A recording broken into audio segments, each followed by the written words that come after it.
Well, it might not be the best week for quarterbacks or DSTs, but we will give you some options there, including Ryan Tannehill, who we're very, very excited about this week. Now, running back, wide receiver, tight end, on the other hand, absolutely loaded this week. DeAndre Washington, Raheem Mostert, Zach Pascal, Dede Westbrook. You are going to love your waiver wire options. Let's get into it right now on Fantasy Football Today.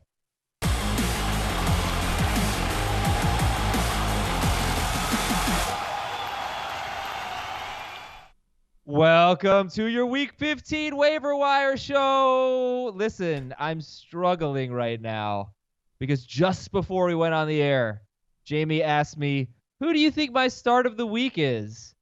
And it's really messing with my head right now because I cannot even figure it out. He said I asked him about him earlier this morning. Not me. I don't remember. Not me.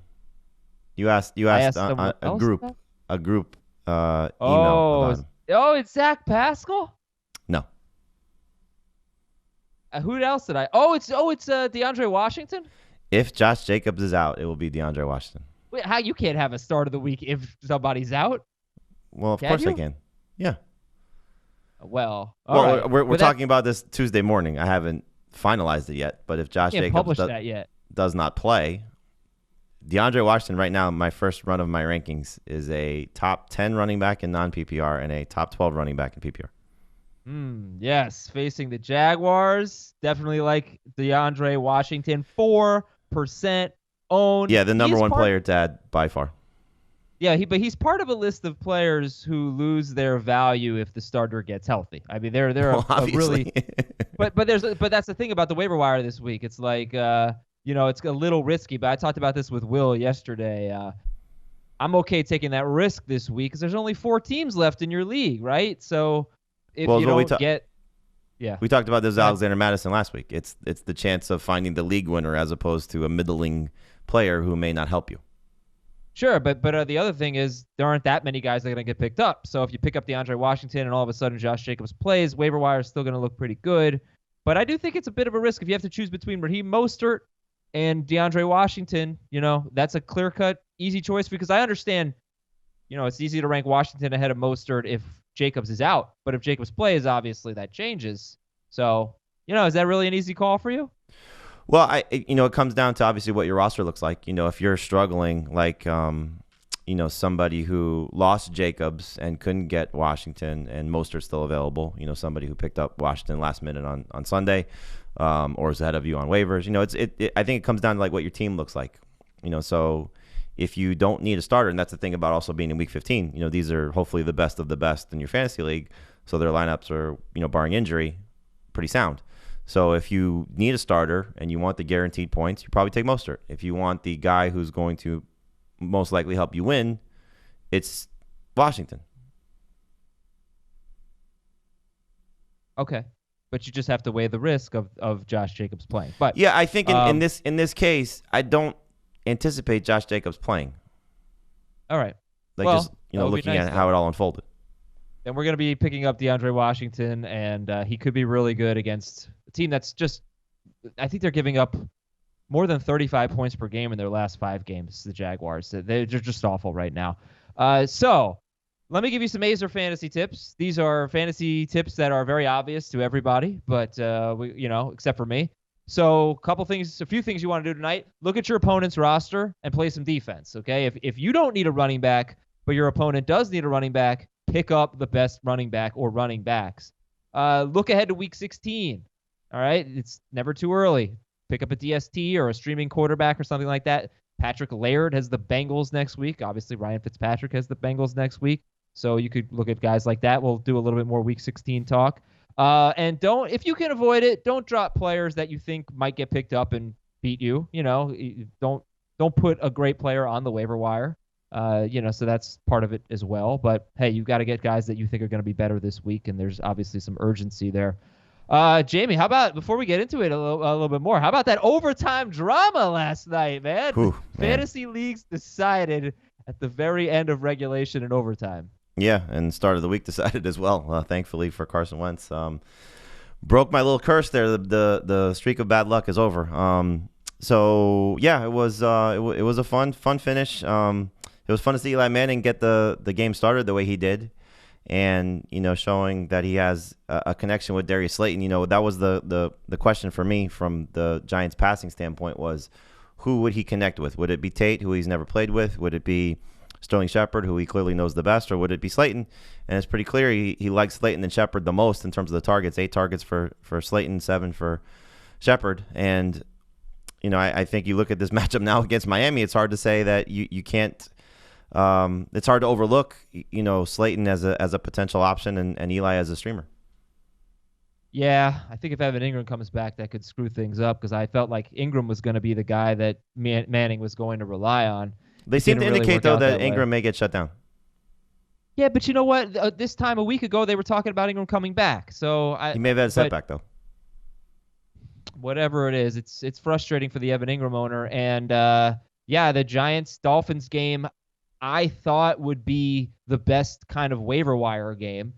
I think you look at the Jaguars-Raiders, and you look at the because D.D. Westbrook is certainly going to be popular, Chris Conley and DeAndre Washington, obviously, maybe even Derek Carr, Gardner Minshew. You look at that Dolphins-Giants game, I thought that was going to be a great game for the waiver wire, but the Devontae Parker injury really is kind of a bummer.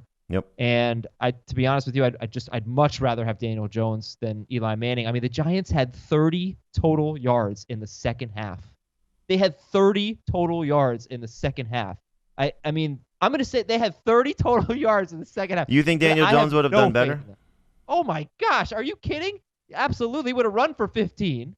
And, yes, look, you look at that third down play. I mean, forget it. But all the time in the world, you throw a slant pattern to a covered receiver. That's all he does. Stop doing that. You're lucky Ronald Darby couldn't make a tackle. Well, I mean, you say was able to score. You say stop doing that. He's about to stop doing that. You're never gonna have to watch him again after a few weeks. What are you concerned about? I mean, enjoy the nostalgia. For fantasy. Enjoy fantasy. That's why. Honestly, that should have been the perfect setup for you because Eli gave you the first half feel-good moment. You watched him go out, throw a couple touchdowns, and do some nice things to remind you that once upon a time he was a great player for you. And then you lose the game. You lose the game in overtime, and your draft position. No, you don't want to win. Your draft position is still solidified. It is the perfect setup for any Giants fan. You got the nostalgia, you got a competitive game, and you lost at the end. That's exactly what you want. If you want to check my Twitter feed, I went on some pretty fun rants yesterday. So I try to avoid your Twitter feed. Yeah, it was good. The Eagles fans had no right to be singing after that game. Just a terrible game. They deserve to lose. Both teams deserve to lose. Top priorities. They did. Top priorities this week. All right. So DeAndre Washington, number 1. Who'd be the next best after that? There's a lot of guys you can discuss. If you need a quarterback, obviously Tannehill, if he's still available. Love the setup for him with the way he's been playing. Another candidate for start of the week, depending on how I decide to play this out. Zach Pascal, another guy still available. We've been talking about all these guys for the last couple of weeks, not Washington, but Tannehill and Pascal. Certainly the last 2 weeks for Pascal. The tight end position, Tyler Higbee. If he's still out there for what he's done, essentially the last 3 games, but. Looking at the opportunity without Gerald Everett once again. But Raheem Mostert, Adrian Peterson now, if he's still on waivers, and with Darius Geis' injury. So there's a lot of key guys. You mentioned D.D. Westbrook. Anthony Miller is still out there on waivers. There's just it's actually a pretty good week for waivers. I led the column with all the injuries that we're dealing with, and we got more last night with Alshon, which just stinks. It seems like receivers really getting beat up. Mike Evans and Jeffrey and now Calvin Ridley out for the season. But the running back position still, we may get some guys back. James Conner, Juju Smith-Schuster, they may play. But I think you just look at the options that are on waivers, and you alluded to this. There's only 4 teams for the most part, depending if you go to week 17. But if you're in most leagues that play into week 16, there's 4 teams left in your league. And so you may have an opportunity to sort of, okay, now it's time to discard the junk you've been holding on to. If you've still been holding out hope for A.J. Green or, Josh Gordon or, some of these guys, you can drop your second quarterback. You can drop your second defense. And you said it, don't drop someone that's going to help your opponent, especially in the fantasy championship. But, if you have an opportunity now to pick up 2 or 3 guys that you may consider playing or just keep your opponent from playing. It's not just the first move you make on waivers, it's the second and third one. And, at this point, bid points are irrelevant. You got to get the guy that you want. Well, I got to be honest, though. I think quarterback after Ryan Tannehill is kind of dicey. Yep. Yeah. So, but other you than that, also I mean, there are good running backs, wide receivers, tight ends. you also want to look to see, like, for example, I'm in one league where somebody dropped Jimmy Garoppolo, and I have Carson Wentz, and I was planning on riding Wentz hopefully through the championship. Now, Wentz looks a little bit dicey without Lane Johnson. We know what that has been for him. It hasn't been good. And if Alshon's out, even in a good matchup against Washington, I'd rather start Garoppolo. So, like, that's one move I'm going to make. So could be some, mid-level players that were dropped that have good opportunities in Week 16. Like, for example, Kyler Murray. Somebody may have dropped Kyler Murray. I think he'll play well against Cleveland this week. So there's some guys out there that you can sort of pivot to, that it's not just Tannehill and Eli Manning and the other guys we'll talk about, Gardner Minshew, Derek Carr, those type of quarterbacks. There could be some other guys out there. Same thing with the tight ends. There may have been somebody that could have been dropped just because of somebody making another move, and that could be something that benefits for you. Yeah, a real bummer. If you have a tight end, look, Mark Andrews kind of expected to play, but it's a Thursday game, so we're not sure. Jared Cook in the concussion protocol, so that's going to be a high priority position too. In addition to quarterback not being great, I actually don't think DST is great this week either, Jamie. Totally agree. Think? Yeah, from the waiver perspective, I like Seattle, just because Kyle Allen's become so turnover prone.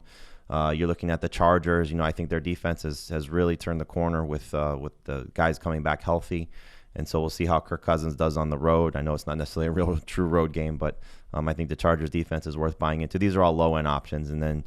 I was surprised at how well the quarterbacks have actually done in Arrowhead Stadium this year. It's been a little bit better than we typically think of, but you're still talking about Drew Lock going into that environment, and he's been fun. He's done a nice job the last 2 weeks, and we thought he would struggle last week going into Houston. Obviously, that Texans defense a little bit more of a fraud. The Chiefs defense played well last 3 games, and that's a DST that I would look for. Maybe I probably reorder it a little bit. Maybe the Chiefs should be the number one. That's what I was good. Okay, good, because I was going to say they're my favorite this week. Yeah. They've actually played pretty well lately, the Chiefs DST, and they're a better defense, I think, than we give them credit for. So again, Drew Lock was really good at the Texans. Amazing. He averaged like 5.4 yards per attempt in his first game. He just happened to throw 2 touchdowns to Cortland Sutton. So I'm not quite there yet with him. The Buzz Lightyear stuff too. It's pretty cool. I don't know the Buzz Lightyear stuff. He does. I don't know if it's just a touchdown celebration or a big play celebration, but he does like a Buzz Lightyear with the laser. Like he goes like this, and apparently that's a nickname or a thing that he does. So it's getting a little bit of, no pun intended, a little bit of buzz. Oh, that's cool. I like that. Yeah, it's a good story. Mm-hmm. Like Toy Story. Okay, so some players. Let me actually put a couple things to promote real quick. Apple Podcast review mailbag. Get your questions in ASAP, so we can read them on the Wednesday show. Do it as an Apple Podcast review. Thank you so much for those great reviews. We appreciate it. Also, we'll read them on the Saturday show. And our Facebook giveaway this week, lesson you learned this season so far. Lesson I would learn is I am prioritizing quarterback a lot more next year, and I will have 2 on every roster. I can't commit to that, but I'm thinking that might be the case, at least for most. Who's your favorite quarterback for 2020? Lamar Jackson. We got into this with Heath on the. I saw Heath's. I don't understand why he would have Deshaun Watson over Lamar Jackson. He also has Mahomes over him, and I mean, look, there's an argument to be made, for Mahomes and maybe Mahomes, Watson as well. With Pete Prisco also. I asked. They both said that they would take Mahomes over Jackson, and he said he would take Watson as well. I said the only way I'm doing that is if I know guaranteed the rushing is coming down significantly. And Pete said, we ballparked it at about 1,200 yards rushing by the end of the year. Pete said if it's he could see 500 yards coming off of his rushing total. He said 250 to 3. If it's 500, that's pretty significant. If it's 250 to 3, I'm still taking him first because I expect his passing to improve. I also want to see what they do clearly to surround him with some more talent and offensive line help. But with what he's been able to do and, hopefully avoid injury. I mean, you can clearly, how I feel about quarterbacks. I'm not going to fight you if you take him in the first round. Oh, yeah. And he's only getting better as a passer, too. That's the other part of it. Mm-hmm. So here's a segment called Players Who Could Lose All Their Value If the Starter Gets Healthy. So just keep this in mind as you make your waiver claims. DeAndre Washington, we've talked about. Benny Snell. James Conner, there was a report that he's expected to play. So are you even going to go after Benny Snell, who's 61% owned and facing the Bills this week? Depends. If I'm 62% at this point is probably a 10-team league, so it's not exactly the most exciting situation. All right. Ian Thomas. Ian Thomas looking like a pretty good waiver claim right now. Without Greg Olsen last year, he scored 7, 1, 10, and 12 non-PPR fantasy points. That's 3 good games out of 4. He was terrific. Had 10 targets at Atlanta last week. And he gets Seattle this week, and they're the 3rd worst against tight ends. So Ian Thomas looking good. But if Greg Olsen clears the concussion protocol, he might be useless. Tyler Higbee looking even better than Ian Thomas lately. Back-to-back 100-yard games. Dallas has struggled a little bit against tight ends lately, and he's 38% owned, but he's only been good when Gerald Everett's been out, basically. And then I don't think you agree with me on this one, but I do wonder about Anthony Miller and if Taylor Gabriel comes back. Now, the last time Miller and Gabriel played together, they both had double-digit targets. It was about 4 weeks ago, not including the game in which Gabriel left with the concussion. But, if you're sitting there and you're looking at Pascal, I think Pascal's going to be number 1, but A.J. Brown, Anthony Miller, I like D.D. Westbrook. I don't know, Jamie. I still think the Taylor Gabriel factor is real there. And not to mention the Packers, they're pretty good against wide receivers, at least in terms of fantasy points. I'm not sure how good they actually are, but get into that.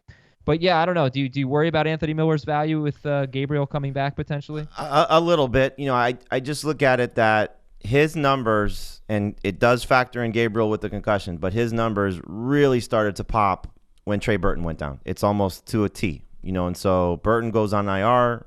Also, Burton was so uninvolved, But it doesn't matter. It's the routes run, it's the usage, it's where they're lining him up, what they've done with him, So I think it's just a matter of Anthony Miller's opportunity increasing, and Trubisky just seeing the field a little differently. He's improved as a quarterback, and so you've seen the production come. Now, take into account who they played. Detroit twice, the Giants once, and the one game they struggled in the 4-game stretch was against the Rams. So I think you just look at it as, is he a slam dunk? We saw last week, no. He had 4 targets. You got lucky with the touchdown. So this is the gamble you take when you get to this point in the season. Who can you trust? There's a reason he's only 25% owned. Because the body of our users, and I think we have the smartest users in the business, they clearly realize that there's still some risk involved with Anthony Miller, despite the fact that we've been saying, maybe trust him, maybe trust him, maybe trust him. He's been delivering, but at some point you're going to see, probably the Bears passing game and Anthony Miller himself turn into still a young receiver developing in the league. All right, so listen, you got a few weeks left of the regular season, but for fantasy, you might be done, or maybe you have one team left or something like that. You want to play more, right? You want to keep playing.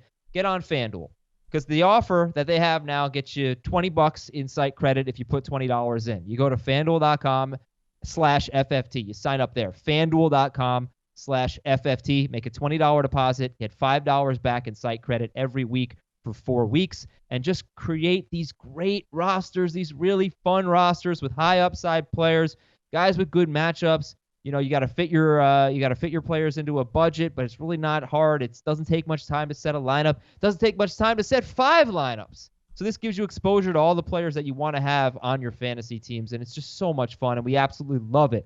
And you don't have to worry about injuries and bad matchups and things like that, and being nervous about starting a guy. Basically, every player in your lineup you should feel pretty good about. Go to FanDuel.com/FFT. Sign up right now.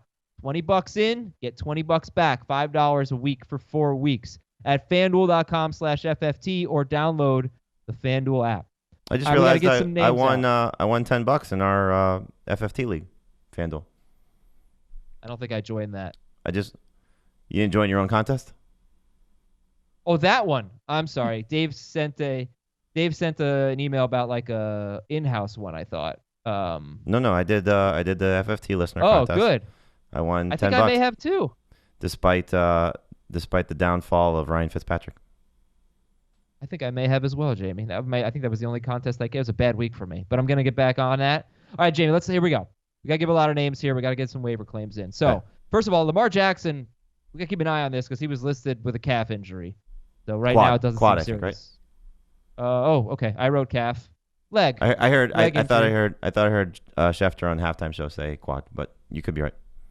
No, you're probably right. I'm such an idiot. Jameis Winston expected to play with his tiny fracture in his right hand. So he showed up. Mike Evans had a bowling event last night, and Le'Veon Bell went.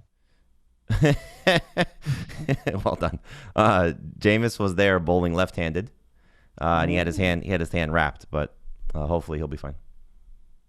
Yeah, all right. And by the way, it was a quad injury. Patrick Mahomes has a hand injury. He's gonna play. He's top 3 for Jamie, as you heard.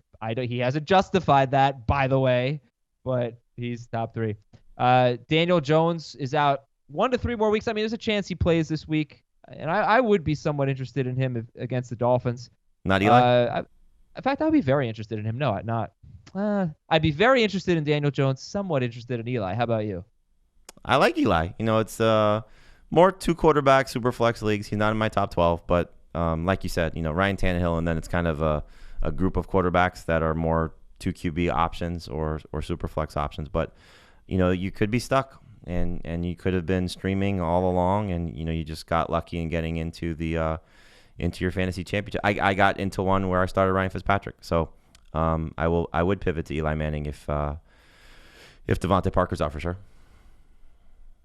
Yeah, it's such a shame because Fitzpatrick would have been, I think, such a home run this week, and maybe he still could be if Devontae Parker doesn't play. We'll talk about that.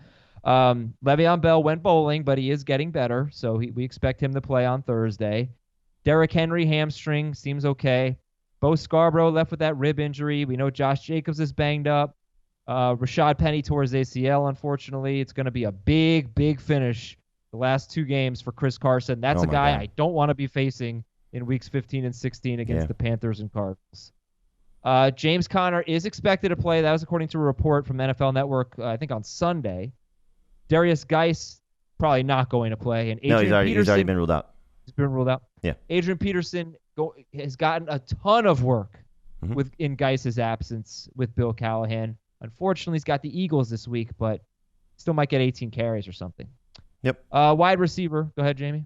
No, I was agreeing with you. Oh. Yep. Oh, yeah, thank you. Cleveland's not going to sit Odell Beckham. Mike Evans, very doubtful for this week. Alshon Jeffrey having an MRI on his foot. Certainly would have, reevaluated the Carson Wentz love if we had known Alshon Jeffrey was not going to have a catch. DJ Chark week to week. Calvin Ridley out for the season. Interesting. T.Y. Hilton still week to week. Devontae Parker, concussion. Albert Wilson out with a head injury. Juju Smith-Schuster hoping to play this week. It might happen against Buffalo. Not sure we'd like him very much. N'Keal Harry's banged up. Meanwhile, at tight end, Mark Andrews, Vance McDonald, Jared Cook banged up. Noah Fant looking okay. Ryan Griffin left with the ankle injury. And Lane Johnson, Weston Richburg. That's the Eagles right tackle Lane Johnson. Looked like a bad injury. San Francisco center Weston Richburg. He's out for the year. That's potentially significant. Giants right tackle Kevin Zeitler left with an injury as well. Defensively, Xavier Rhodes got hurt, but he looks like he's going to play against the Chargers.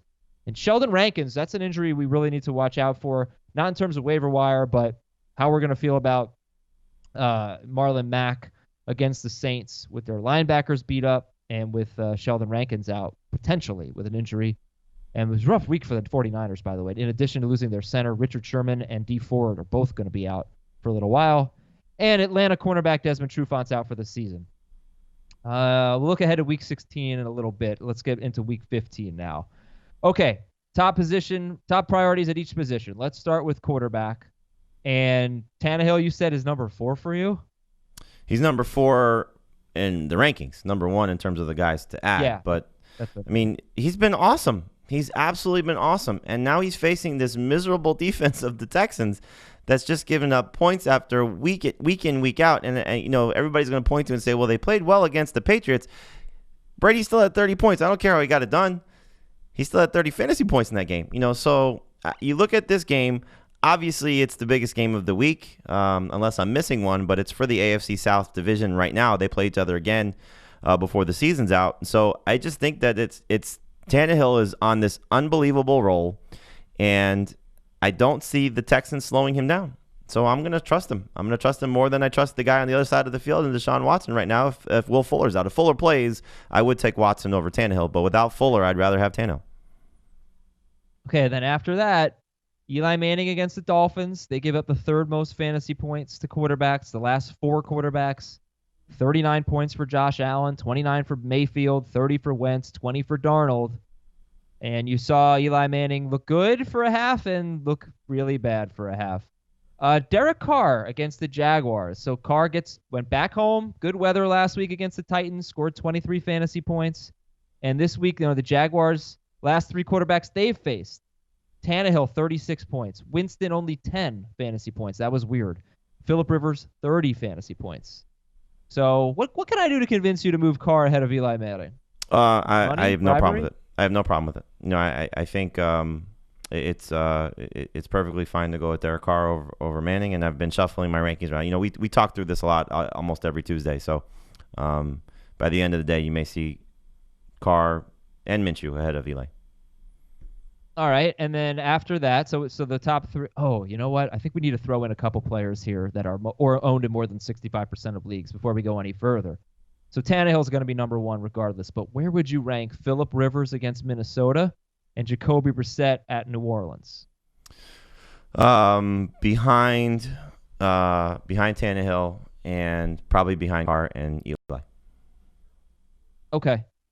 Yeah, so that's why the Sheldon Rankins injury is kind of interesting to me, because Brissett, as I illustrated last week, and it continued, has been really good whenever Marlon Mack has struggled to run the ball, whenever Mack hasn't had 50 or fewer rushing yards, which could happen again against the Saints' run defense if they're healthy.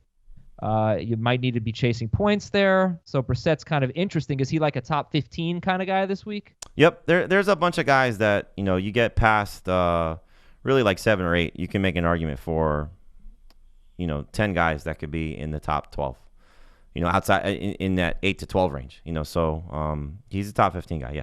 I guess that's probably the easiest way to describe it. Okay. That's Brissett. So again, Tannehill, Eli, Carr, Gardner Minshew facing Derek Carr and the Raiders. The Raiders give up the 2nd most fantasy points to quarterbacks. But he's struggling a little bit. How do you feel about Gardner Minshew?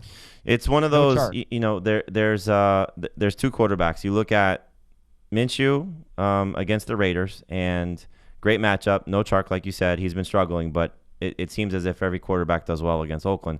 The other one is Trubisky, who's playing great, but bad track record against the Packers. So do you ride somebody, let's say, like the hot hand of Trubisky and hope that it continues against Green Bay? Or do you trust the matchup and go with Minshew? In this case, I'd probably go Minshew over Trubisky. Okay, yeah, it's Trubisky. Trubisky's on this list as well. So after Minshew, I think it's Ryan Fitzpatrick at the Giants. If Devontae Parker plays, is he the 2nd best quarterback on the waiver wire list behind only? Yeah. Mm-hmm. Yep, you'd get those former Dolphins and current Dolphins. So please come back. Please, Devontae Parker, come back. The Giants they're so bad defensively. Mitchell Trubisky. So, yeah, all right, let's talk about this. The Packers actually allow the 4th fewest fantasy points to quarterbacks. In my opinion, they have been one of the luckiest teams, though. So they give up the 8th most yards per attempt. They just don't give up a lot of touchdowns. All of the good quarterbacks pretty much have done well against the Packers. I mean, you can look at like Kirk Cousins had 10 fantasy points, but that was back early in the season when he wasn't throwing. Good quarterbacks have done pretty well. Trubisky's playing great. You're saying avoid, most likely. He doesn't have good history against the Packers. He's averaging 15 fantasy points against them in 4 meetings. He's had 1 game in Lambeau Field. He did not play well. And this is typically a spot where Bears quarterbacks struggle. Most of it has been Jay Cutler if you just look at recent history. But I just think that the Packers defense is going to play well enough to keep Trubisky contained, limited production. I've seen enough of him to say that he's played much better. This is not taking anything away from Trubisky. And if you want to start him, I think he's in that conversation of guys that you don't necessarily have to run away from. But of the 4 games where he's done well, 2 of them have been against Detroit and 1 against the Giants. 3 of the 4 where he's done well, that's who he's done it against. So it's just take that into account. Those are 3 of the easiest matchups, or 2 of the easiest matchups, 3 of the easiest games that he'll probably will have over the course of maybe his career. Yeah, well, what's encouraging for Trubisky is the 10 carries for 63 yards and a touchdown. If he does that, then we're in business here, and he'll get Kansas City at home in Week 16. If he keeps running, then I'll be much more interested in him. But there's not enough of a track record of him running. It was like, oh my gosh, he actually ran. So that's kind of we need to see more of that. He ran for 11 yards in the first meeting when he was 100% healthy. Right. Drew Lock, I know it's tough to trust him, but he's coming off a good game. He's at Kansas City. He's going to be pretty low on the list. But How many of these guys would you start over Josh Allen at Pittsburgh this week? All of them. Really? Even Drew Lock? Not Drew Lock. But the rest. Okay, but Trubisky, Fitzpatrick. Sam Darnold we can get away from. How about like Tom Brady or the waiver wire? Let's take Tannehill out of the equation, because we know he's ahead of almost everyone. The waiver wire. So Tom Brady or Manning and Minshew and all that? I mean, what faith do you have in Brady at this point? I know the Bengals are bad. I don't think he's going to play poorly, but I don't know where the ceiling is with him anymore. How about Jared Goff at Dallas? I like Jared Goff this week. I don't think this Cowboys defense is playing very well. No, they're not. He's rolling right now. Boy, did he look great. 19 fantasy points, but still just looked great. We talked about it on Monday's show if you want to listen to that. All right, so that's pretty much quarterback. There you go. Let's go to running back after I tell you about SeatGeek, everybody. So you know how it works. You used to have to go find all these different sites and compare the prices yourself and try to find the best deals. And you shouldn't have to do that. You should let somebody do that for you. SeatGeek does all that work for you. Just search for an event on SeatGeek. They bring in tickets from all over the web, and they grade them based on value. And you look at the seating map of the venue, and you see all these dots, and there's some red dots. You want to avoid those. There's some big green dots. Those are the best ones. These big, dark green dots that say these values are incredible. Go get these seats on SeatGeek. And, of course, save $10 off your first purchase with the promo code FFT. But it's the only app I use. It's just so much easier than the other apps. The reviews are great. Over 50,000 5-star reviews in the App Store for SeatGeek. So, you need to be using it, and you need to be saving money. $10 off your first SeatGeek purchase with the promo code FFT. And look, I give you these personal endorsements all the time, but I also get emails and tweets from listeners saying, hey, I use the SeatGeek app. I found these great seats. They were so inexpensive. I saved money. Thank you so much. So thank you for supporting SeatGeek. Thanks SeatGeek for supporting our show. And make sure you use that promo code FFT for $10 off your first purchase on SeatGeek. So let's talk about the running backs, Jamie. DeAndre Washington's 4% owned. Now, he ran more routes than Jalen Richard, 8 more routes. He caught 6 passes for 43 yards. He had 14 carries for 53 yards and a touchdown against Tennessee. And now he faces the Jaguars, who give up 5.5 yards per carry to running backs. They are giving up 35 points per game in their last 5 games. They're just terrible. 5 100-yard rushers in those last 6 games. My only question is this. I think we were a little surprised to see 6 catches for 43 yards from Washington. Should you pick him up thinking, if I get passing game production, that's a bonus, but I'm not expecting it? What do you think? I think that's fair. I would probably ballpark it like at 3 catches as the ceiling is what I would have told you going into the game last week. But they clearly trust him. And, I think the thing that I was curious to see was, because I did not think that Tennessee would run away from them early, just knowing how Tennessee's offense typically has been. I was surprised at the second half. I was surprised that the game was tied at the first half. I thought it'd be, 7-point lead or something for the Titans. And then I was surprised that the Titans pulled away to the extent that they did in the second half. But I think you're just looking at it that they seem to have a little bit more faith in him in stepping into Jacobs' role and using him as a 3-down guy.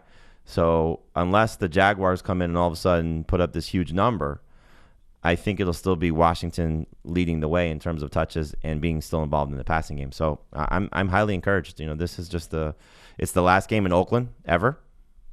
And I think they're going to go out with a win, and I think they're going to go out with Washington being one of their key guys this week. All right. Raheem Mostert is second on your list, and he would be a terrific add as well. To be honest with you, though, the Falcons' run defense has been pretty damn good lately. Chris Carson's the only running back in Atlanta's last 5 games to have double-digit fantasy points in non-PPR. They've done well against Kenyon Drake and Alvin Kamara. They just crushed, although Latavius Murray had a good game. They've done well against Aaron Jones and Mark Ingram. I don't know that it matters. I mean, Raheem Mostert is on fire. So is he a good start this week, do you think? I think you buy into him. I'm just concerned. He looks the best of the 49ers running backs. That goes without saying after watching last week's game. But he still had, 10 carries in that game? Yeah, 10 carries, 69 yards, and a touchdown. 2 catches for 40 yards and a touchdown, which was a little fluky. It's 100% fluky. It was the Emmanuel Sanders to Mostert play. You also they gave Tevin Coleman some red zone touches. So could he be the one that scores the touchdown against his former team if the game's in hand? So I think if you're looking at it from the landscape of, did I pick up Raheem Mostert or can I still pick him up? Would I trust him?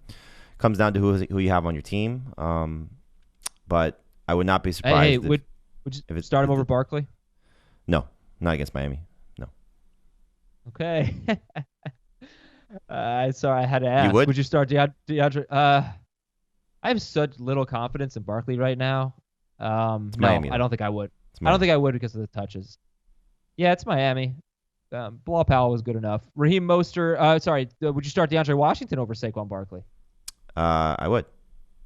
No, I'm sorry. No, I wouldn't.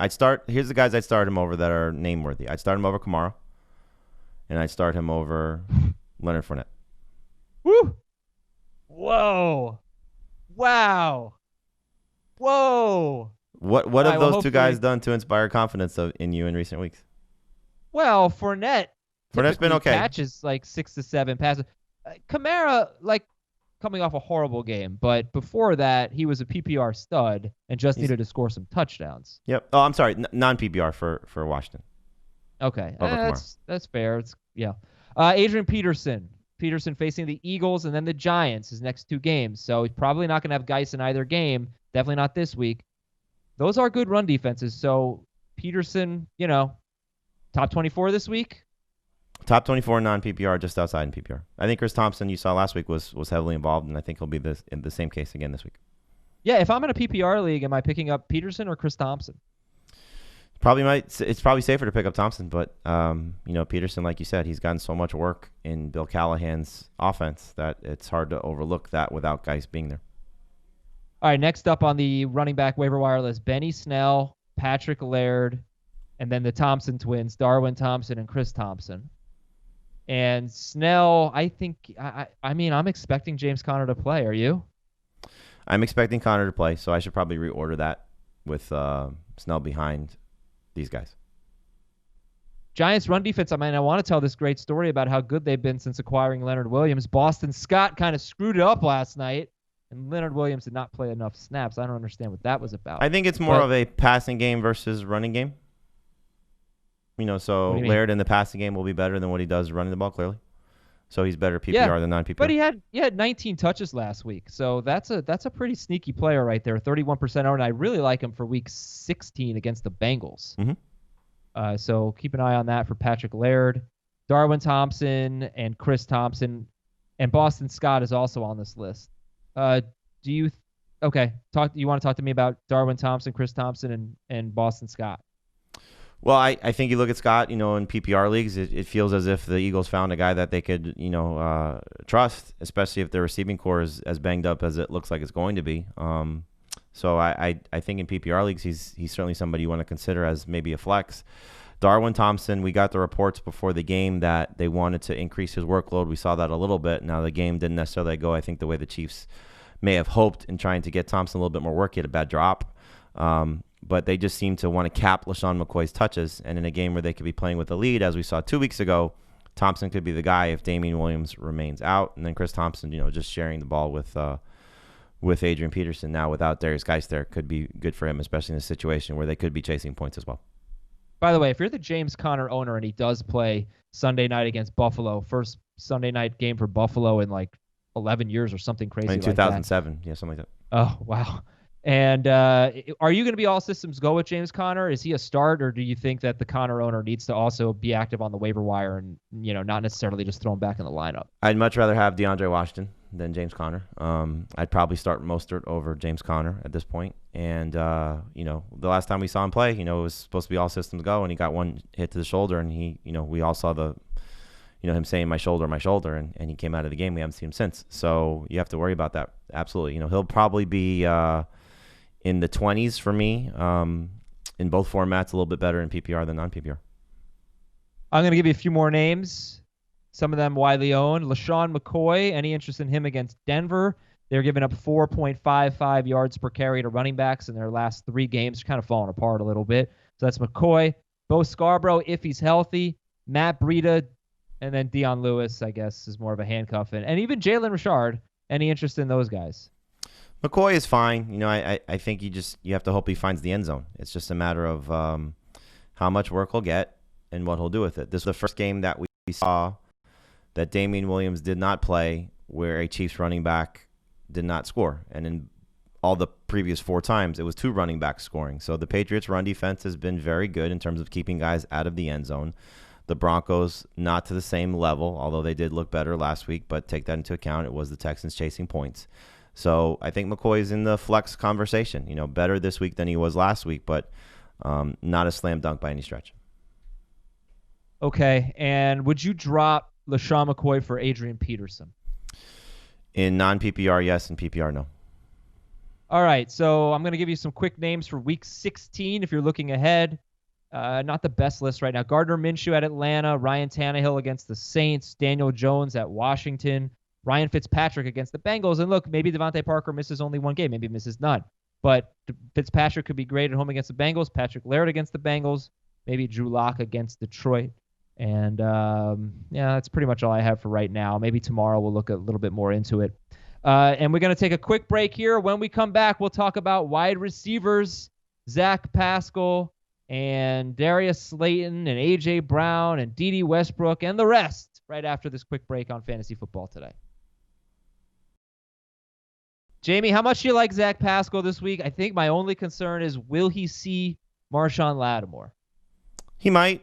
I think you just got to buy into the 2-game sample size that we have without T.Y. Hilton on the field and, anticipate chasing points. What we've seen from the Saints in primetime games where, the opponent, what they tend to do, just where it's like a 40-20 victory for them, which I think is something that could happen this week. And, I think Pascal is absolutely worth trusting as a number 2 receiver. Yep, and it's not just the last 2 games. He's played 5 games without T.Y. Hilton with Jacoby Brissett. And in 4 of those 5 games, he has 72 or more yards. So that's pretty damn good, and he has 19 targets in his last 2 games. You should know this, though. There really, since the very beginning of the season, there really have been almost no wide receivers who have done well against the Saints without 9 or more targets. So he might have to get maybe 8 or more targets, and I think he's got a pretty good chance to do it. He's done it 2 games in a row. So Pascal, a big priority. Like, who would you rather have as a flex this week, Pascal or Mostert? Probably Mostert, just because I'm anticipating the 49ers being a heavy home favorite and probably playing with the lead. And I think he's either going to help them get there or he could be the guy, helping close out the game. But it's the wild card is Tevin Coleman, because I could see Kyle Shanahan saying, all right, Tevin, you get 10 carries this week. It's just such an unknown with this team. That'd be a bad mistake if he did that with Cole. Wild card's Breida, too. Yeah, there's a lot of wild cards. Oh, both. There. That's what I'm saying. Both those guys. Yeah.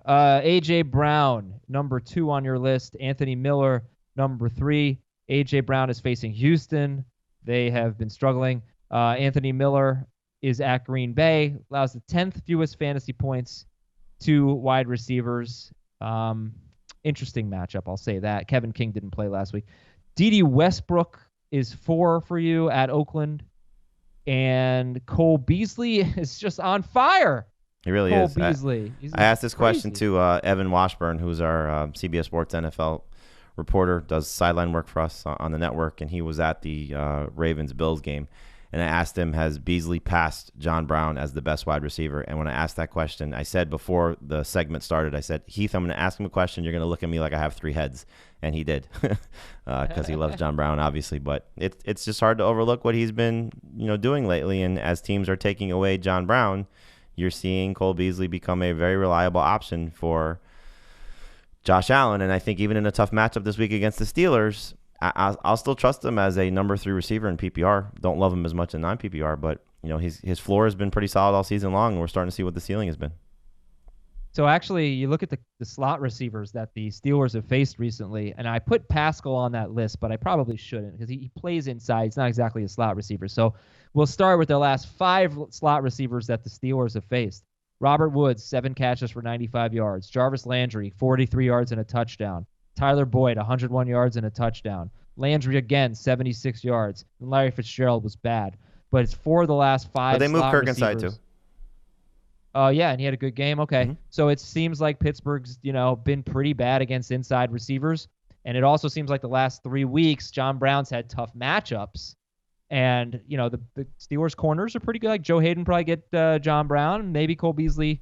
Matchups don't seem to matter for him, right? But Nope. he's obviously risky because he had 29 yards last week. But he's been scoring a lot lately. So 70 yards or a touchdown in 7 of his last 8 games. And then here's, really sneaky guy this week is Nelson Aguilar. Glad you put him on this list. I would have totally forgotten about him.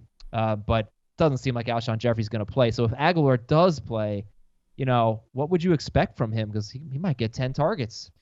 I would like him a lot, and I think he would be a potential starter. We've seen it time and time again. You go back early this season, I believe it was weeks 2 and week 3, when Jeffrey was out and Jackson was out, and you saw Aguilar just have some monster performances. They have nobody. I mean, they really have nobody. It's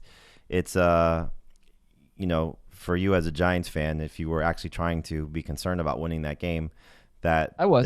There were, well, you're the only one. That there were guys, basically off the street, and they leave Zach Ertz wide open. Like I would have put 4 guys on Zach Ertz and say, okay, throw it to anybody else and see if they catch it.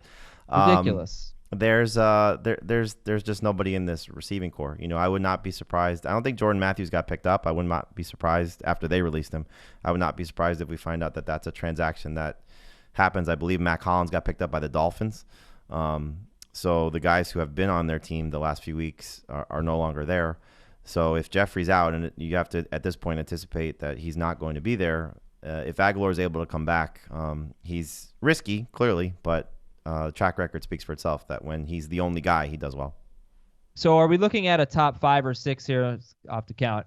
Pascal, A.J. Brown, Anthony Miller, D.D. Westbrook, Cole Beasley, Nelson Aguilar, and then a drop after that. And we're start talking about deeper league guys. It's interesting because there's 2 scenarios at play here with injury replacements. I guess maybe 3. You look at Russell Gage and what he's been able to do when there's been somebody missing for Atlanta, whether it was Julio Jones on Thanksgiving or when Austin Hooper first went down after the Sanu trade. So he's in play here as somebody you can maybe pivot to.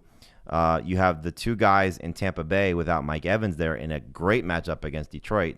Whether it's going to be Justin Watson or Brashad Perryman, that's the gamble because Perryman clearly is the big play threat and has been playing more, but Watson looked better in this game this past week and had much more involvement. And then you have the 2 guys in Miami, Allen Hurns and Isaiah Ford. Would you trust those guys? And also a great matchup against the Giants. Hurns has been playing more. Ford had a very nice game this past week against the Jets. But like you said, probably more deep league options. Marcus Johnson as well in a scenario where they're probably chasing points against the Saints for the Colts. Okay, so again, just to give those names again, Tampa Bay, Justin Watson and Brashad Perryman. In Miami, Allen Hurns and Isaiah Ford. Russell Gage for the Falcons. I do wonder if Christian Blake would get more playing time as well, since that he kind of filled in for Julio Jones, so maybe he'd fill in for Calvin Ridley. Chris Conley is also interesting. I mean, Conley oftentimes gets as many targets as D.D. Westbrook. I really like D.D. Westbrook this week. How do you feel about him? You have him 4th behind Pascal, Brown, and Miller. I just like those 3 guys a lot with the way they've been playing. But yeah, Westbrook is absolutely in the conversation. This is a guy who's put up some good numbers of late, and like you said, he's sort of been on and off, whether it's been Conley or Westbrook, depending on the quarterback and how those guys have sort of operated. But I think there is a clear top 4. I like Westbrook more in PPR than non-PPR, but if I do have the chance to pick up D.D. Westbrook, I would pick him up and I would consider starting him. 2 more wide receiver questions. 1, how can you trust A.J. Brown? He's so inconsistent. Matchup is fantastic, and you see what the ceiling can be when he's running free against a defense that stinks. So take that into account for the Jaguars guys. But he's been the one constant in this passing game for Ryan Tannehill since he's taken over. From a production standpoint, you like to see more than the cap at about 7 targets. I don't think he's been over that in the 7 games that Tannehill has started. But 6 or 7 targets has kind of been enough for him to have some pretty good production and in some cases great production. So when you're trying to win a league, these are the type of guys that you hope to see. Matchups great, production has been there, and so in the case of Pascal, in the case of Miller, in the case of Westbrook, these are the type of guys you sort of build around, and I think A.J. Brown is right in that conversation. And then how would you rank these 3 guys with these top wide receivers on waivers? Terry McLaurin, Mike Williams, and Darius Slayton. McLaurin gets the Phillies, the Eagles. Mike Williams, Minnesota, and Darius Slayton, the Dolphins. They're all behind the first three guys. They're in the mix with D.D. Westbrook, depending on format. So I think Westbrook's better than those three guys in PPR. In non-PPR, I would take Slayton over those guys, over Westbrook, behind those guys, and McLaurin as well. McLaurin's clearly a wild card. It's a great matchup against Philly, but you're still talking about Dwayne Haskins having to, withstand the pass rush of what the Philly defense will bring to him, and I think he's going to struggle in that regard. And I'm guessing you're not that interested in Robbie Anderson this week. He's 73% owned. Yeah, no. Okay. All right, Jamie, let's talk about tight ends then. So who's your favorite tight end this week? Who are your favorite three tight ends? Higbee, without a doubt. Even if Everett comes back, I think at this point he's sort of established himself as the guy in this passing game, and I think you've seen he's replaced Brandon Cooks as the main option there. And Ian Thomas is not far behind him. I have both guys ranked in my top 10. I've seen enough of Ian Thomas the last few games last year and the two games that he's one stepping in for Greg Olsen 2 weeks ago and what he did last week to buy in fully to him as a starter against the Seattle defense that has not played well against that position. I like this is kind of why I'm a little hesitant with Justin Watson and Rashad Perryman. I think O.J. Howard has shown you that they're going to use him a little bit more, and I think he benefits because he can split out and play like a wide receiver. He's athletic enough to do that. So I love the setup for him against Detroit. Another guy that's a top 10 option for me. And then Hayden Hurst, look, you know what Lamar Jackson has done? He leans on his tight ends. We saw the big play against Buffalo. And if Mark Andrews is out against the Jets, I know the Jets did a good job against Mike Gesicki in keeping him contained. But I still think if Jamal Adams is out, which is most likely going to be the case, with what Lamar Jackson does, assuming Jackson plays, that Hurst is somebody you can pivot to as well if you're the Mark Andrews owner. But Higbee is by far the number one guy for me. Yeah. All right. Let's debate a little bit. So first of all, with Higbee, I totally see it if Everett's out, but if Everett's in, I'm not sure that Higbee has established himself as the passing guy because that's what we thought Everett was. We were talking about Everett this way just a few weeks ago. I don't think the Rams mess with what's working right now. I honestly don't. He looks really good, doesn't he? He looks galloping amazing. all over the field. He looks amazing. And to be fair, Everett did too when he was getting these opportunities. So it's just a matter of, I'm curious to see what the Rams are going to do coming back in 2020 because this offense has to be a little bit retooled. Offensive line, obviously, and some other things. But can they have four guys that produce at a high level? I mean, I'm sure they feel that way if Cooks is right with the concussions and the injuries that the receivers have dealt with over the last couple of seasons. But they found two tight ends that could be players for them. And so I hope they feature them a little bit more, maybe one over the other for our purposes so we have a tight end we can use. But, this makes Jared Goff much more attractive in 2020 if that offensive line can get fixed a little bit in the offseason. O.J. Howard, I think he had 4 catches for 73 yards. We know what he can do. Mike Evans isn't going to play, and they're facing Detroit, who actually I wish they had been a little bit worse against Kyle Rudolph last week. But, they've done a decent job in their last 4 games against tight ends. That was after giving up a touchdown in 4 straight games. 2 of those were against the Bears, though, that don't feature that position.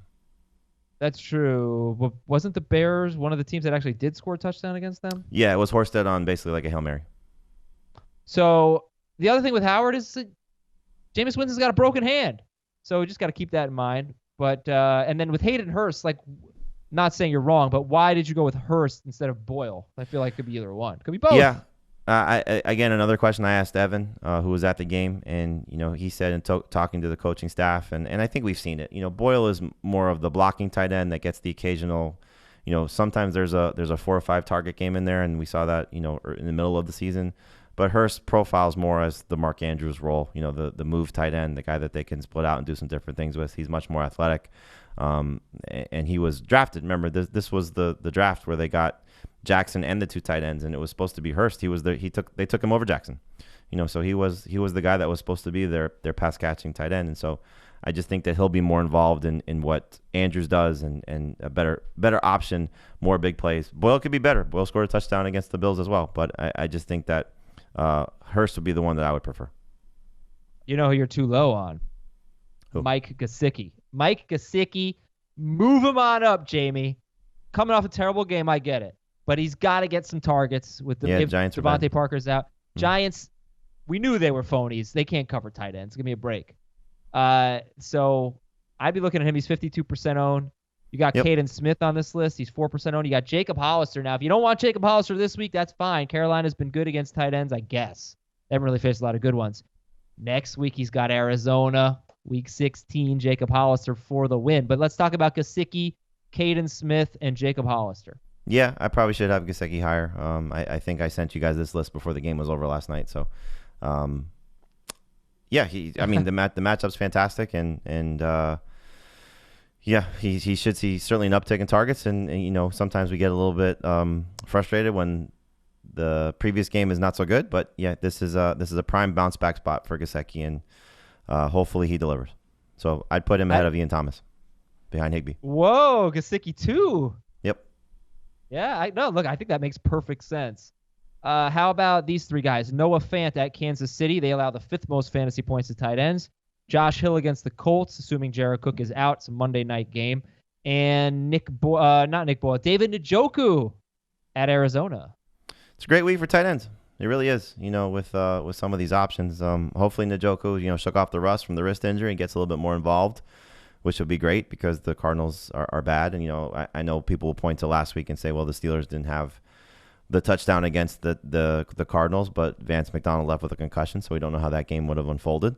And then Josh Hill is interesting. He scored last week. You saw Jared Cook was heavily involved. He's been fantastic, and they've been sort of searching for that third option to help out Michael Thomas and Alvin Kamara in the passing game. It's been Cook. So I think he's got an opportunity to also be successful. Fant makes me a little bit nervous, not only just because going into Arrowhead with Drew Lock, but he's also got a foot injury that he's fighting through. He's expected to be fine, but I don't know if I want to trust Noah Fant just yet. All right, just a quick, what about these guys? Kyle Rudolph. Rudolph is at the Chargers. Jason Witten against the Rams. Thielen's expected to return, so I think that's going to kill Kyle Rudolph's appeal. Plus, you're talking about a Chargers team that is getting fully healthy. The guys that were suspended are coming back, and since Derwin James has been back, I think that defense is going to look really, really good. It's unfortunate that they didn't have these guys all season long because I think they really would have been a playoff contender. And you've seen it. I think Kirk Cousins is going to have a bad game. Yeah, it's a tough week. He's been pretty damn good, but it's a tough week. And Jason Witten, nobody's ever really excited about him. You don't want a Bears tight end at Green Bay, do you? They just don't think they have one you can trust. Jesper would be my favorite, but it's not even ranked for me. Jonnu Smith against Houston? No. Okay. We talked about DSTs earlier. The Seahawks are at Carolina. 5 of the last 7 teams to face the Panthers have had either good or great games. Seahawks defense isn't great, but they got a chance there. The Chargers against Minnesota. Look, the Minnesota's not a good matchup. Okay, Cousins hasn't been throwing interceptions, and they allow the 6th fewest fantasy points to DSTs. The Chargers are solid now, but we like the Chiefs. Chiefs against Denver. Chiefs have been good 3 games in a row. Chargers in Mexico, the Raiders at home, and then at the Patriots. So little resurgent defense under Steve Spagnuolo. What about these DSTs? Giants or Dolphins facing each other? It's just not enough talent. That's why I think that the offenses should play well. Detroit against Tampa Bay? No. Or Tampa Bay against Detroit? No. No. Would you stick with the Eagles at Washington this week? Yeah. Low-end starter. They were in Eagles or Chiefs? Chiefs. Sorry to interrupt you there. Packers or Packers against the Bears or the Chiefs? The Chiefs. All right. How do you feel about the Steelers against the Bills? Love them. Really? Okay. Yeah. Well, that's I feel good about that because that was a team like 6 weeks ago that we were calling a league winner, the Steelers DST, and they really have not disappointed. Look, on the other hand, the Eagles have. We saw Josh Allen get beat up. He was limping around that game against the Ravens. This is a very similar defense. It's unfortunate that Allen's been such a good fantasy quarterback, and he's really looked the part of being a potential franchise quarterback and star. But you're starting to see, the next evolution for him and this team is, when they're facing these tough defenses like Baltimore last week and Pittsburgh this week, where I think he's going to have some tough opportunities. All right, if you need a kicker this week, you can look at Robbie Gould against Atlanta. Jason Myers, he had a pretty big field goal last week. Jason Myers at Carolina. Nick Folk at Cincinnati. Nick Folk's not very good, and they kind of didn't trust him last week. I'm also looking at Chase McLaughlin. He's on the Colts now, and I don't know what Vinatieri's status is, but McLaughlin was not bad with the Niners, and he had 2 of 3 field goals at Tampa Bay. The thing is with kickers, you don't have to make these decisions on Tuesday. Like, you shouldn't burn a waiver wire priority just in case somebody really good gets dropped on a kicker. But you should look for indoor kickers this week, or guys that aren't going to be affected by weather, because that's just not saying you should drop Harrison Butker for Chase McLaughlin or something, but these are decisions you can honestly make on Saturday night or Sunday morning, but, just something to keep in mind. Yep. So in conclusion, go get yourself DeAndre Washington and Ryan Tannehill and Raheem Mostert and maybe even Patrick Laird, who had 19 touches last week and gets the Bengals in Week 16. Zach Pascal should be really good. Dede Westbrook, A.J. Brown. The tight ends are loaded with Tyler Higbee and Mike Gesicki and Ian Thomas headlining the list. DST, not so much, but we like the Chiefs. And that's pretty much it. Jamie, goodbye. Good show. Talk to you tomorrow or Thursday for you, I guess. Yes, on Thursday. And if you need any more help, you can check out CBS Sports HQ all day, and you can tweet us and email us and join our Facebook group for more help as well. Thanks a lot to Jamie Eisenberg. I'm Adam Azer. Good luck on the waiver wire. Talk to you tomorrow.